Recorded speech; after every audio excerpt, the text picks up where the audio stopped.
사실 이 사건의 핵심은 이런 것 같아요. 그래서 누가 손준성 검사에게 이 고발장을 쓰라고 지시했거나 부탁을 했거나 그랬을까. 네. 그리고 손준성 검사는 본인의 이익과 아무 상관이 없는 이 고발장을 왜 작성했을까. 여기에 대한 규명, 이게 좀 필요한데 윤석열 당시 후보, 지금 대통령이지만 당시 후보는 이 사건이 정체불명의 괴문서라고 표현을 하고, 그리고 또 한 측면에서는 이것은 정치 공작이다. 네. 예, 하마터면 9월 2일 넘어서 갔으면 진짜 그렇게 예, 그런 프레임에 빠질 뻔했는데 중요한 포인트는 검찰의 선거 개입 아닙니까? 네, 맞습니다. 그래서 그때 이제 아까 얘기하셨지만 9월 2일 날 첫 보도를 하고 6일 뒤에 네. 윤석열 대통령이 그때 경선 후보인데 기자회견을 해서 굉장히 흥분을 해서 했잖아요. 제가 그렇게 무섭습니까? 라고 하면서 정치 공작을 하려면 큰 언론하고 해야지 뭐 이런 작은 언론 알지도 못하는 언론하고 하느냐 뭐 이런 얘기도 하고 그러면서 네. 정치 공작이라고 그랬어요. 네. 그리고 그때 고발사주 고발장 문서에 대해서 괴문서라고 했습니다. 예. 근데 지금 1심에서 재판에서는 실체가 있는 사건으로 드러난 거잖아요. 네. 그러니까 소위 말하면 음모론이 아닌 실체 있는 사건이다. 네. 이게 확인이 된 거고요. 네. 그리고 괴문서가 아니고 실제 고발장에 대해서 인정이 된 거죠. 예. 고발사주 고발장이 있었다라는 게 인정이 된 거죠. 네. 네. 그런데 그때 첫 보도할 때 제가 어제 이제 첫 보도했던 내용을 한번 살펴봤거든요. 그래서 야 이걸 해설 기사를 제가 어젠가 그제 써놨는데 네. 그 해설 기사가 첫 보도할 때 해설 기사보다 더 못하더라고요. 그러니까 첫 보도할 때 해설 기사를 제가 가져왔어요. 예. 여기 보면 금방 우리 장앵커가 얘기했던 질문에 대한 답이 예. 다 들어 있어요. 예. 자 어떻게 돼 있냐면요. 네. 이렇게 돼 있어요. 이 고발 사주는 명백한 정치 공작이다. 이게 이제 하나의 제목이고 네. 점점점 윤석열 검찰권 사유화라고 돼 있어요. 이게 성격 규정인데 네. 아까 말씀하신 선거 개입, 정치 공작이라는 거 네. 그리고 이 고발 사주 고발장의 피해자로 된 사람들이 윤석열 대통령, 김건희 여사, 한동훈 지금 비대위원장 이 세 네. 명이었단 그렇죠. 말이에요. 피해자. 그래서 이 사람들의 명예훼손 고발을 검찰권을 이용해서 고발을 시켜서 수사를 하려고 했다. 예. 이 측면은 검찰권 사유화로 본 거죠. 예. 그러니까 이 동기야말로 동기는 그 당시에 제가 미루어 짐작할 수 있는, 그러니까 미루어 해설을 하는 것뿐이지 알 수가 네. 없었잖아요. 예, 초기니까. 예. 그런데 공수처 수사에서는 결국은 본인과 그 가족 그리고 측근들의 어떤 비난 여론 무막 뭐 네. 이런 것들이 이제 들어가 있었단 말이에요. 예. 그러니까 검찰권 사유화와 선거 개입 예. 이 두 가지를 하나의 이 사건의 성격으로 볼 수 있는 거죠. 그런데 이제 어제 재판에서 네. 나왔던 것 중에 큰 의미 있는 부분이 아까 이제 공직선거법 위반은 무죄가 났지만 네. 이제 정말 큰 의미 있는 부분도 있었어요. 네. 그 부분이 공수처는 고발사주 고발장을 작성한 사람을 특정하지 못해서 예. 그 사람들에 대해서 그 배우에 대해서 배우라고 생각되는 사람들에서 다 무혐의 처분을 했어요. 예. 증거 불충분으로. 예. 예. 그런데 그 재판에서 나온 내용은 예. 고발사주 고발장 작성자를 지목을 했어요. 특정을 했어요. 아예 사람으로 지목한 게 아니라 예. 대검 수사정보정책관실 예. 이걸로 지목을 해버린 거예요. 그러니까 왜냐하면 전체 고발장 작성자는 대검 수사정보정책관실이다. 네. 이렇게 이제 명백하게 쓴 건 아니지만 거기에 참여한 검사, 네.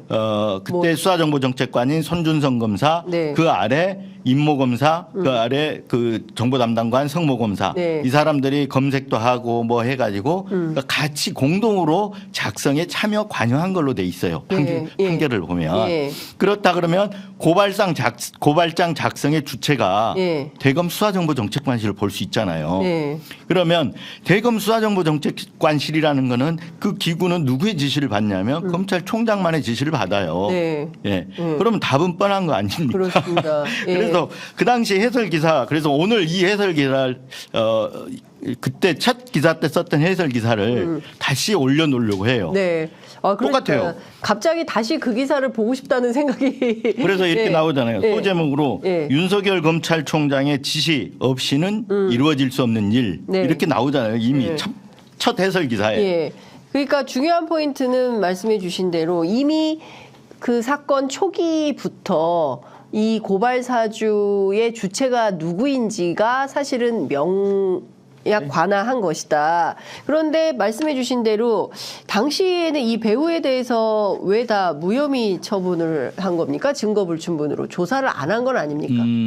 예, 일단은 이제 아까 얘기했지만 전 그런 거라 봐요. 윤석열 대통령이 이제 앞으로 이 문제 갖고도 네. 저는 사법 리스크가 있다고 봐요. 윤석열의 사법 리스크가 예, 시작된다. 이제 시작이 되는 거예요. 예. 그러니까 지금까지는 예. 그때 9월 8일 날 그렇게 했잖아요. 예. 정치 공작이라고 역공을 했단 말이에요. 예. 그리고 그 역공에 맞춰서 그 이후에 나온 게 예. 아까 말했던 이제 박지원 국정원장하고 조성은 씨하고 네. 친분이 있다는 그런 걸 막 띄었죠. 부각시키면서 예. 제보 사주라고 몰고 갔어요. 맞아요. 예. 그거야말로 음모론이고 정치 공작적인 얘기거든요. 예, 예. 근데 그걸 이제 부상시킨 게 뭐냐면 이 고발 사주에 맞대응하는 성격으로 제보 사주를 막 부각시킨 거예요. 예, 예. 그건 어디서 했냐? 예. 소위 말하면 뭐 레거시 미디어라고 좋게 얘기하면 하는 데고 예. 뭐 친윤 그때 그 당시에 윤석열 후보에 굉장히 우호적인 네. 띄우고 있는 그런 매체들이 제보 사주를 부각을 시켰단 말이에요. 조선일보죠.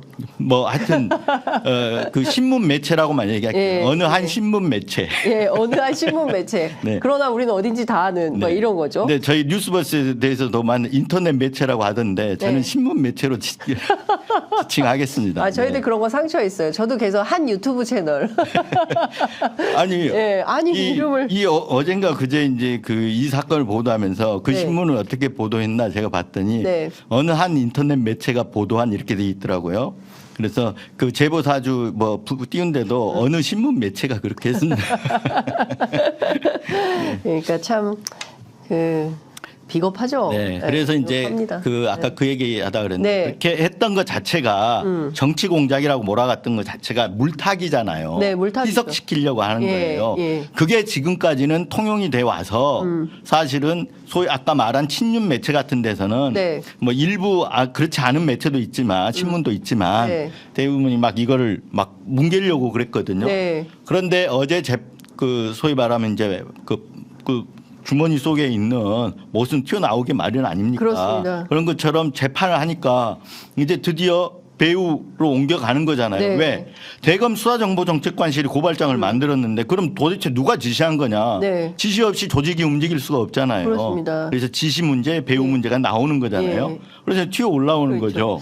네, 덮을 어제- 수가 없어요 이제는. 맞아요. 이제는 덮을 수가 없고 그래서 사실은 한겨레 신문을 필두로 해서 이 의혹의 배후를 밝혀야 된다. 그리고 직접 해명이 필요하다. 대통령을 향해서 이런 주장이 계속 나오고 있는 상황인 건데요. 네. 근데 사실 다 떠나서 가장 정치적인 중립 의무를 지켜야 되는 검찰마저 특정 정당의 이제 선거를 앞두고 특정 정당의 어떤 후보의 이익을 위해서 이렇게 복무하도록 말씀 주신 대로 검찰권을 사유화했다면 이거는 무슨 농단입니까? 검찰 농단입니까? 사법농단입니까? 무슨 농단입니까? 이게 이제 결국 그래서 그때도 그 고발 사주와 대장동 사건 문제를 쌍특검, 네. 쌍끌이 특검으로 가야 한다는 얘기가 있었는데 네. 이게 아까 말했던 대로 윤석열 후보 측이나 국민에 있으면 이걸 고발 사주와 정치 공작이라고 막 이렇게 계속 물타기 했잖아요. 그러면서 이 대장동 사건과 같이 쌍특검을 하자 그러니까 이게 정치 공방화되면서 네. 말만 있고 무산됐어요. 또 아무것도 안 이루어졌어요. 네, 예. 하지만 저는 지금은 이 고발 사주는 이제 윤석열 대통령이 배우로 의심받고 있지 않습니까? 네, 예. 그때도 의심을 받았지만 예, 예. 지금은 대검 수사정보정책관실이라는 곳에서 예. 만들었다. 예. 이 판결문이 나온 판결문은 공문서기 때문에 엄청난 효력이 있습니다. 그렇습니다. 예. 그러면 그걸 토대로 이게 뭐 고소 고발이 들어간다고 하면 이 사건을 수사를 해야 되잖아요. 네. 실체 규명, 배우가 누구였냐, 윗선 지시자가 누구였는지 네. 실체 규명을 위한 수사가 이루어져야 되잖아요. 네.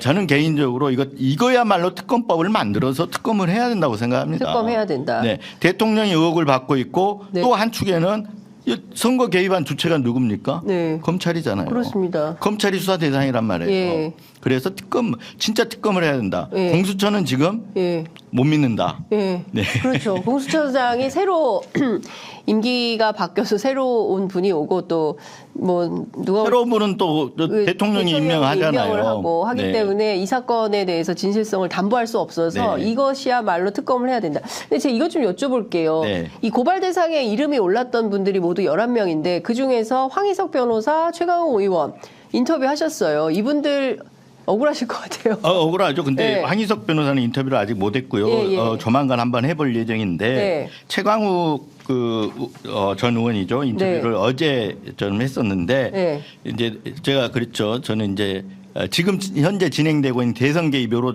조작 사건이라고 하는 거 있잖아요. 네. 이것도 고발 사주 사건하고 똑같아요. 저는 그걸 제2의 고발 사주 사건이라고 보고 있어요. 그리고 앞에 고발 사주가 있고. 네. 근데 지금 제2의 고발 사주 사건 대선 개입 여론 조작으로는 제가 수사를 받고 있잖아요. 그래서 예. 그 전에 고발 사주 사건으로는 최광욱 의원이 수사를 받아서 네. 기소까지 돼 있어요. 재판까지 가 있다고 하더라고요. 네. 그런데 그게 저희가 고발 사주 보도를 한 이후에 예. 이게 이제 고발장을 누가 쓴 거냐 그래서 네. 재판이 멈춰 있대요. 네, 그 재판은 네. 1심에서는 유죄 선고를 받았다는 것 같아요. 그리고 멈춰 있다. 네, 이 재판이 그 재판에도 영향을 줄 수 있겠네요. 주죠. 당연히 네, 지금 제가 보기에는 최광욱 의원한테 유리하죠. 최강욱 의원한테 굉장히 유리한 환경이 청부 고발에다가 권력이 이렇게 한 거 아닙니까? 예. 근데 어제 제가 얘기를 들어보니까 그 예. 사건 조사를 하면서 전화 한 통화 왔다 그래요. 어디 가서 이제 방송할 때 그 얘기를 했는데 네. 한 건 맞냐? 그리고 뭐 해서 그게 다예요, 조사가? 그게 다라는 거. 그리고 기소가 기소가 됐다는 그냥 거예요. 돼버렸다. 네, 어제 그 얘기를 했는데 예. 이제 그 얘기 외에 이 사건에 대해서는 네. 최광욱 의원은 저는 조심스럽게 여쭤봤는데 네. 최광욱 의원은 명쾌하게 얘기하더라고요. 네. 수괴다. 이 사건의 수괴다. 예. 와. 그래서 윤의 지시에 의해서 윤 대통령 지시에 의해서 이루어진 일이다라고 예. 본다. 예. 라고 아주 명쾌하게 저는 조심스럽게 물어봤는데 이런 의심을 받고 이분 또 고발당할 것 같아요. 그렇게 명쾌하게 얘기를 하더라고요. 네. 그래서 네. 사실상 윤회 사주로 네. 고발 사주가 이루어졌을 가능성이 높으므로 이 사건의 수괴다라고 이제 최강욱 의원 몸통이다, 수괴다, 뭐. 몸통 예, 이런 말씀하셨어요. 네. 저희도 좀 조만간 오셔서 그러면서 이 들어봐요. 사건의 성격에 대해서도 예. 저는 야 이런 정도면 이 정도면 국기문란 이렇게 볼 수 있는 거 아닙니까? 이렇게 예. 또 조심스럽게 예, 예. 얘기했더니 그 이제 법사위원 할 때 예, 예. 그때 이제 공수처장이 나와가지고 예, 예. 이렇게 질의 답변하는 게 있잖아요. 예. 그래서 그 김진우 공수처장 답변으로 가름해가지고 예. 얘기를 하시는데 김진우 공수처장이 국회 나와서 여러 번 얘기했다면서 예. 그 헌법 질서 파괴와 관련된 범죄다. 헌법 질서 파괴와 관련된 범죄. 범죄다. 이런 얘기를 김진우 공수처장이 여러 번 얘기했다. 예. 답변에서 예. 얘기를 하는 거예요. 그러니까 예.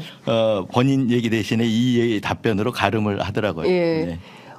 근데 사실은 지금 흘러가는, 그러니까 판결문을 보면 판결문에서도 이 고발장은 그냥 뭐 제3의 인물 계속 주장을 하긴 했는데 손준성 검사가 그 누군지 네. 둘 다 기억이 안 난다 모른다고 하고 그 제3의 인물에 대해서 밝히지 않고 또 하나는 이건 누군가 이 고발장은 네. 법조를 잘 아는 고발장 정도 써본 분들이 쓴 글이다. 네. 예, 그냥 뭐 여일한 사람들이 쓴 게 아니다라는 내용이 재판 그 판결문에 이제 포함이 돼 있다는 보도를 제가 봤는데 네. 그런 측면에서 보면 이 검찰의 책임을 피할 수가 없을 것 같고 중요한 포인트는 윤석열 대통령, 한동훈 비대위원장이 이에 대한 답을 좀 내놔야 되는 거 아닙니까? 뭐 지금 저 국민의힘이 이제 재판 이후에 국민의힘에서 언급이 없다고 들었는데 일체 언급이 없어요. 검찰도 일체 언급이 없습니다. 내놔야 되는데 처음에 이제 다시 그때 9월 2일로 돌아가면 밤새면서 네. 야 이게 검찰이 한 선거 개입인데 그러면 이걸 제목을 어떻게 달아야 되느냐. 그러니까 그렇다 그러면 전체 검찰이 이걸 개입한 거냐. 네. 그럼 검찰의 이 정치 공작 네. 이렇게 달면 이게 너무 검찰을 이렇게 싸잡아 가지고 이렇게 예. 포괄적으로 보는 것 같아요. 예. 그렇다고 해서 대검 수사정보정책관실의 뭐 공작 네. 이렇게 하기엔 또 제목이 너무 길어요. 길어요. 그래서 고민하다가 제가 예. 끄집어낸 게 윤석열 검찰이라는 용어를 끄집어내서 썼습니다. 윤석열 검찰. 네. 근데 그게 맞는 거예요. 네. 왜냐하면 그 당시에 윤석열 검찰총장이 있고 대검 수사정보정책관실은 윤석열 검찰총장의 핵심 참모 조직이잖아요. 네. 눈과 귀 역할을 그렇죠. 하는 예. 그 조직이 움직인 거기 때문에 예. 그리고 그리고 고발 사주의 성격이 예. 뭐냐? 예. 그 피해자로 돼 있는 한동훈 지금 비대위원장이 위원장. 들어가 예, 있잖아요. 예. 그러니까 그 측근과 이런 사람들이 관계돼 있는 거예요. 네. 그리고 이제 이게 고발 사주 사건이 일어나기 직전에 있었던 게 검언유착 보도 MBC에 네. 있었는데 예. 그 두 사건이 쌍둥이 같은 거고 동전의 양면 같은 거예요. 그러면 거기에는 누가 연루가 돼 있냐면 한동훈 국민의힘 비대위원장이 그렇죠. 그때 수사 대상이 됐었죠. 예, 예. 그러니까 이분들이 전부 다 연루가 돼 있다. 한 팀이다. 한 팀이라기보다는 예. 하여튼 배우와 뭐 이쪽에 예. 뭔가 그 큰 뭉퉁이로 예. 이렇게 묶여 있다 이렇게 예. 보시면 될 것 같아요. 예, 그러니까 사실상 최강욱 전 의원의 말을 빌면 네. 그 윤석열 검찰의 어떤 수괴가 전체를 지휘했나라는 이제 의심이 드는 거죠. 사실은 검찰총장이죠. 핵심은 네. 핵심은 검찰총장이죠. 왜냐하면 검찰은 네. 그 최상층의 검찰총장이 있지 않습니까? 그렇습니다. 네. 예. 근데 저는 이제 그 고발장에 보면 피해자 3명이 딱 적시가 돼 있잖아요. 네. 윤석열, 김건희, 한동훈. 네. 이렇게 그 딱 보면 아니 김건희 여사는 사실은 검찰도 아니고 네. 이게 사인에 불과한데 이 윤석열 부부 플러스 한동훈 당시 검사장에 대해서 입을 피해를 우려해서 고발장을 검찰이 대행해주는 이런 방식의 상황이 벌어진 건데 손준성 검사 개인도 되게 하고 싶었을까? 부담은 없었을까? 뭐 이런 생각이 드는데 혹시 손준성 검사 취재를 했을 때 손준성 어떤 검사 그때 전화를 안 받았던 것 같아요. 전화를 안 네. 받았어요. 아까 이제 또 얘기를 들어보면 네. 마지막에 윤석열 대통령, 김웅 의원, 네, 손준성 손준성. 검사 셋을 동시에 하잖아요. 예, 거의. 예. 근데 김웅 의원만 통화가 됐어요. 손준성 검사는 나중에 새벽인가 해서 예. 뭐 통화가 돼서 전화를 안 받았든가 예. 그리고 뭐 문자가 왔든가 제가 잘 기억이 안 나는 네. 하고 윤석열 대통령 연락이 안 됐어요. 예. 그래서 그건 다른 기자가 맡았는데 예. 다른 기자가 제가 그랬죠. 윤 대통령 연락이 안 되면 저희가 그 전에 예. 나는 줄 리가 아니다. 예, 뭐 이 예, 보도를 예, 또 맞아요. 예. 김건희 여사 인터뷰를 해서 예, 보도한 예, 게 있었단 예, 말이에요. 예. 그래서 김건희 여사 이제 전화번호 알고 있어서 네. 김건희 여사한테 전화해서 그럼 연결시켜 달라고 그래라. 예, 예, 그날 연결이 안 되니까. 예. 예, 저희들은 밤에 급하잖아요. 예. 다 왜냐하면 받아내야만이 예. 입장을 반월로 그렇죠. 들어야 반월을 아침에 보도를 하니까. 그렇죠. 그래서 무조건 해라. 근데 어찌됐든 윤석열 대통령 연결이 안 되고 김건희 여사 답변만 받았죠. 그런데 네. 김건희 여사한테 이 안에 대해서 간략하게만 얘기해주고 네. 입장을 네. 듣겠다. 예. 전달을 한 셈이에요. 예, 그러니까. 예. 그렇죠. 내외한테. 네, 예. 네. 근데 안 왔어요. 답변. 여기에 대한 답변은 없었어요. 김건희 여사의 답변은 없었다. 아니, 그러니까 윤석열 대통령의 답변은 없었다. 네. 예. 그리고 나서 그 뒤에 엿새 뒤에 정치 공작이다 이렇게 얘기한 거죠. 네. 아니 그때 김건희 여사는 뭐라고 했던가요? 갑자기. 기억이 안 나는데 아마 잘 모르겠다고 그랬던가 연결이 안 된다고 그랬던가 해서 좀 피했던 것 같아요. 네, 여러 번 전화를 했었는데. 이게 상당히 이 사건이 보도되거나 외화되는 것에 대해서 당시 이제 이 얘기를 처음 꺼냈던 조성은 씨를 포함해서 사실 뭐 이 수뇌부라고 할 수 있는 이분들도 매우 어떤 당황했을 것 같아요. 그래서 이게 진짜 보도되면 그 다음에 후폭풍은 어떡하지라는 우려 때문에 전화를 안 받거나 답변을 당황했겠죠. 못 하거나 그랬을 수 있어요. 이제 조성은 씨는 그래도 마지막에 네. 저희들이 이렇게 하니까 조성은 씨가 네. 저희가 고발장은 사실 고발 혐의 내용은 네. 마지막 순간에 파악을 했어요. 왜냐하면 아까 주고받은 거 있잖아요. 그거 네, 자체만으로도 고발 사주로 볼 수 있다라고 생각을 해서 하는데 네. 야 그래도 내용을 파악을 해야 된다 그래서 저녁에 이제 밀어붙여가지고 전혁수 한 몇 시간 우리 전혁수 기자가 설득을 해서 네. 이 고발장의 고발 내용이라든가 네. 범죄 사실로 어떤 게 돼 있고 그리고 피해자가 누가 돼 있고 이런 핵심 내용들은 전화로 전달을 다 받았어요. 네. 네. 그렇게 해서 보도를 했죠. 그렇군요. 사실 당시에 대검 감찰본부장 맡았던 한동수 지금은 이제 변호사인데 대검 감찰부장이 고발사주 재판에서 윤석열 대통령이 손준성 검사의 고발사주 정보를 보고받았을 가능성이 높다. 이제 이런 증언을 한 바도 있고 유시민 장관, 조국 전 장관 뭐 이런 동향을 윤석열 총장에게 직보도 했었다 이런 등등의 이제 보도를 했었는데요. 한동수 감찰부장의 어떤 감찰의 한계 이것도 윤석열 검찰로부터 통제됐을 가능성이 이게 있었을까요? 있잖아요. 그래서 한동훈 그때 한동훈 그러니까 그 전에 있었던 사건이 검언유착 사건이잖아요. 네. 그 검언유착 사건의 검언유착에 대해서 그 의심을 받았던 인물이 한동훈 당시 검사장이고 네. 그러니까 이걸 수사하고 감찰을 하려고 그러니까 윤석열 대통령이 제지를 했잖아요. 네. 그때 보고하러 간 분이 한동수 네. 감찰본부장이잖아요. 그래서 그때 뭐 휴대폰 압수 이걸 그러니까 감찰 착수를 보고하러 가려고 했다든가 휴대폰 압수를 보고하려고 했다든가 그랬더니 책상에 두 발을 네, 얹고 올리고. 있다가 네. 이게 뭐그 격한 목소리로 이렇게 큰 소리로 뭐 반응하고 또 뚜벅뚜벅 걸어와 가지고 뭔가 이 위압감을 주려는 행동을 했다 뭐 이런 얘기도 맞아요. 증언을 하고 그러셨잖아요. 예, 능히 그럴 만한 얘기죠. 그런데 한동수 감찰본부장은 네. 감찰본부를 하고 있기 때문에 그 안에서 그 윤석열 사단은 아니잖아요. 네, 그렇죠. 그러니까 그 내부에 이분은 판사 출신이고. 그러니까 그 내부의 은밀한 얘기는 모르지만 네. 그래도 그 심장구 있었기 때문에 그 뭐 감지하는 부분이라든가 네. 이런 것들은 충분히 네. 있었을 것 같아요. 네. 네. 그래서 뭐 그 충분히 윤석열 검찰총장한테 보고했을 것이다라고 한 얘기들이 뭐 나름대로 그 뭔가 이 징후라든가 분위기를 보고 하시는 말씀이죠. 네. 그러니까 사실상 워치독 개념으로 판사 출신인 한동수 부장이 들어가서 검찰 내부를 보고 감찰하려고 했으나 역시 윤석열 검찰의 어떤 그 강고한 힘에 의해서 뭐 제대로 된 감찰하기 어려웠던 뭐 이런 상황이었던 것 같다라는 말씀을 네. 좀 주신 걸로 알겠습니다.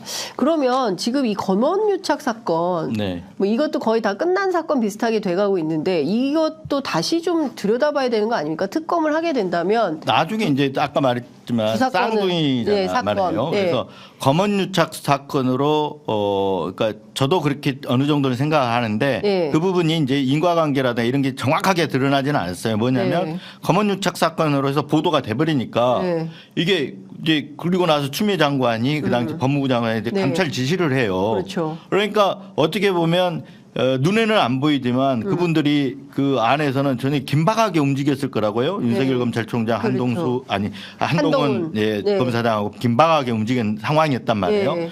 그래서 대응을 해야 된다고 생각을 했을 거 아니에요. 네. 언론 대응 외에. 그렇죠. 그래서 나온 게 이 고발 사주라고 예. 볼 수가 있는 거죠. 어. 그러니까 소위 말하면 프레임 전환. 네. 네, 고발 사주로. 예. 그래서 소위 말하면 검언유착국에서 나온 게 누구의 비리를 캐기 위해서 연락해봐라 이런 게 예, 유시민 전 노무현 재단 예, 이사장이잖아요. 그렇죠. 예. 근데 고발 사주 고발장 피의자로 예. 아니 그 피고발인으로 예. 유시민 전 노무현 재단 이사장이 사장이 들어가고. 포함이 돼 있죠. 네. 예. 그리고 뭐 그 제보자 검언유착국의 그 예. 제보자인 제보자 예. X도 예. X라는 분도 맞아요. 이 피고발인에 맞아요. 들어가 있단 말이에요. 예. 그래서 그런 어떤 맥락적인 측면에서 보면 예. 이 사건을 그러니까 채널 A 사건 그러니까 검언유착 사건을 덮으려고 고발 사주 덮는 거에 하여튼 프레임을 좀 전환하려고 그렇죠 바꿔야 네. 되잖아요. 예, 역공을 하기 위해 역공. 예, 예. 이걸 이제 이건 수사에 몰렸단 말이에요. 수사 예. 감찰을 받고 수사를 받아야 될 상황에 몰린 거잖아요. 예. 장관이 지시를 하고 그렇죠. 그랬으니까 예. 그걸 역공을 취하려 그러면 이 수사권이 있으니까 이걸 빨리 고발장을 밑으로 물 밑에서 해서 전달해서 그래서- 들어오면 예. 수사를 할 수 있잖아요. 저는 이제 그 당시에 그렇게 해석을 했어요. 저 기사가 그때 8개 썼는데 8개 기사를 보면 그런 내용들이 다 들어가 있어요. 네. 근데 이 부분에 대해서는 아무래도 저는 이제 그 당시 법무부 장관이었던 추미애 장관이 잘 아실 것 같아서 네. 오늘 이제 저희들이 추미애 장관 한번 모셔서 인터뷰를 하려고 합니다. 궁금합니다. 추미애 장관이 네. 당시에 어떤 일들이 있었는지 상세하게 네. 설명을 해주실 것 같은데요. 저도 한번 보도록 하겠습니다.